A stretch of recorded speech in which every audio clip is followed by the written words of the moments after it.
guys, balik lagi sama Fendi, situ Jepu. Ini dia Redmi 10, HP yang serinya nggak habis-habis nih. Belum lagi nanti ada 10T, 10A, 10C. Aduh, meriah aja. Ya dah, kalau kalian udah like video ini, nggak usah pakai lama, langsung aja kita cus ke kontennya.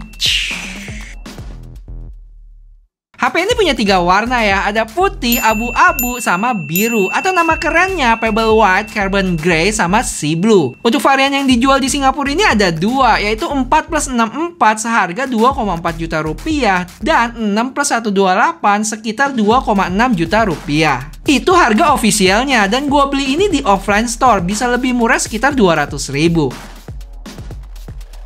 Untuk unboxingnya sama dengan HP-HP Redmi lainnya, jadi kita bikin cepat aja ya di sini. Dan yang kita dapat adalah SIM card ejector, buku petunjuk, casing clear, kabel chargeran, dan adapter charger 22,5 watt. Dah, itu aja. Saat dinyalain langsung disambut sama MIUI 12.5 berbasis Android 11. Dan storage-nya udah kemakan 22,2 GB dari 128 punya gua. Dan langsung diminta update dari 12.5.1 ke 12.5.4. Untuk benchmark Antutu versi 9 ini dapat skor 258.000 dan ini dia Geekbench-nya. Impresi awal gue tentang HP ini, wah gue demen banget ya sama tekstur belakangnya ini. Dia matte finish gitu guys, jadi meminimalisir fingerprint yang ada. Sisanya ya mirip-mirip kayak HP-HP Redmi zaman now, paling modul kameranya aja yang beda dikit. Layarnya punya ukuran 6,5 inch dengan kamera selfie di tengah. Terus bezel bagian bawahnya yang lebih tebal dibanding sisi lainnya. Oh ya, satu lagi, dilindungi sama Gorilla Glass 3 loh untuk layar depannya. Dan untuk material di bagian belakang dan framenya itu dari plastik. Di sebelah kanan ada volume dan power button yang merangkap sebagai fingerprint juga. Terus di sebelah kiri ada SIM card slot yang dual dan bisa tambah memori. Jadi total ada 3 slot di sini. Lanjut di bagian atas ada 3,5 mili jack. Lalu speaker, AR blaster, dan mic. Untuk bagian bawah speaker lagi, ada port Type-C dan mic. Terakhir, HP ini punya tebal 8,92 mm dengan berat 181 gram. Lanjut kita ke spesifikasi HP ini. Mulai dari layarnya yang punya ukuran 6,5 inch dengan panel LCD. Full HD Plus dengan dot display. Untuk refresh rate-nya itu 90 Hz yang adaptif. Gimana dengan performance-nya? Punya chipset MediaTek Helio G88 dengan pabrikan 12 nanometer. Untuk baterainya 5000 mAh dengan 18 watt fast charging. Habis itu dapat chargeran 22,5 watt. Sama ini nih satu, 9 watt reverse wired charging. Ingat ya, ini wired, artinya pakai kabel, bukan wireless. Jadi cara kerjanya ya, kalian colok kabel ke HP ini, terus tinggal sambungin ke gadget yang mau kalian charge. Dari sisi kamera, HP ini punya 4 kamera belakang, dengan kamera utamanya itu 50 megapiksel. Habis itu punya 8 megapiksel ultra wide, 2 megapiksel makro dan depth. Sedangkan untuk kamera depannya 8 megapiksel. Untuk spesifikasi lainnya, yang pertama HP ini ada HP 4G ya, bukan 5G. Habis itu dia punya dual speaker, AR blaster, dan dual SIM plus 1 micro SD yang up to 512 GB. Dan dia juga udah punya fingerprint di tombol powernya dan nggak ada NFC. Untuk speakernya lumayan oke sih dan cukup kencang juga. Dari 2 speaker di sini yang lebih dominan yang bawah, yang atas pas gua tutup gitu nggak terlalu ngefek.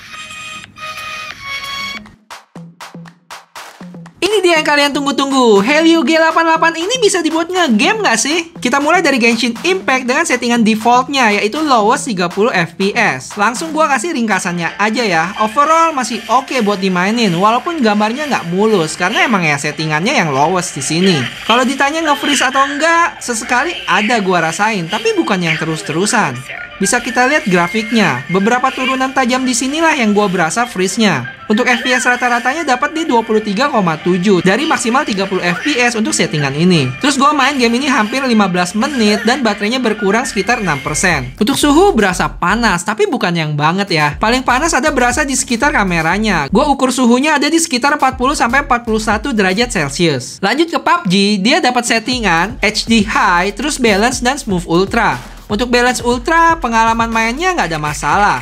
Frame drop dikit-dikit ada, tapi nggak sampai ngeganggu. Seperti yang kalian bisa lihat grafiknya di sini. Rata-rata dapat di 39,2 dari maksimal 40 FPS untuk settingan Ultra. Terus gimana dengan gyronya?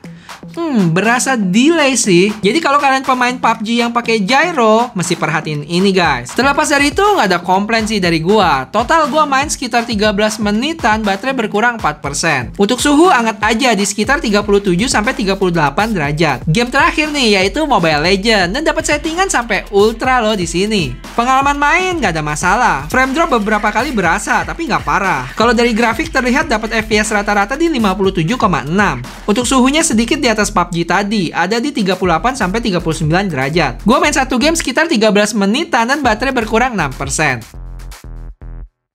Untuk kamera apps-nya standar sih, ada Pro, Video, Foto, Portrait, dan ini dia more-nya.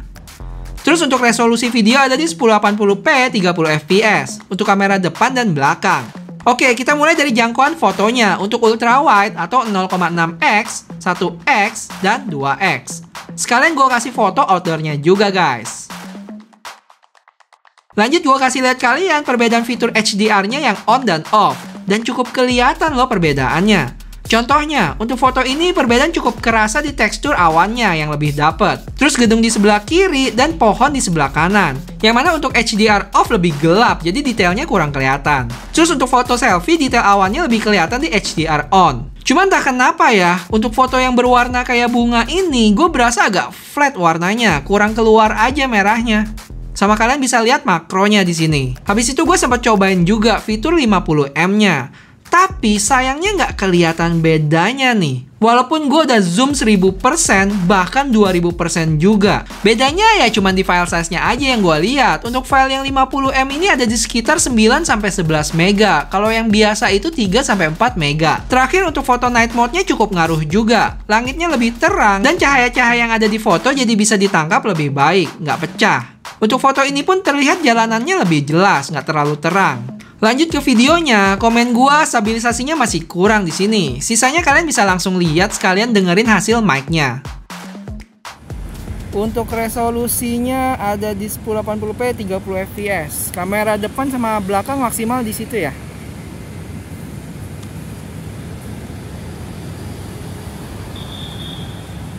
Oke. Kayaknya untuk stabilisasi agak kurang sih. Kita lanjut ke kamera belakangnya. Lanjut kita ke kamera belakangnya guys. Nah kalau gini awannya lumayan kelihatan nih.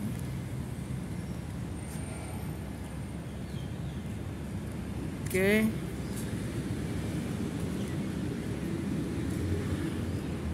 Untuk stabilisasi kayaknya juga kurang ya.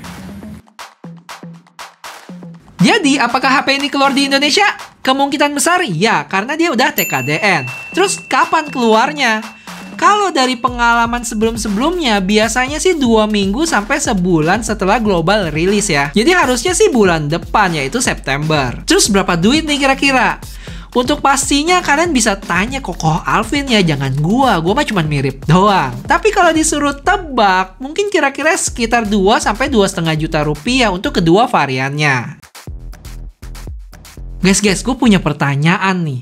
Saking seringnya ya Redmi ini keluarin produk dengan berbagai macam modelnya, kalian ngerasa nggak sih gregetnya jadi agak berkurang gitu? Apalagi untuk Redmi 10 ini. Atau kalian masih antusias nih menyambut kedatangan HP baru dari Redmi ini? Coba ya komen di bawah, gue pengen tahu pendapat kalian. Sekian dulu videonya, dan buat yang belum subscribe, yuk jangan ragu-ragu di subscribe dulu biar channel Cupu ini bisa berkembang. Sama jangan lupa di like ya videonya. Oke, sampai ketemu di video selanjutnya. Bye-bye. Ini dia yang kalian tunggu-tunggu. Helio G88 ini bisa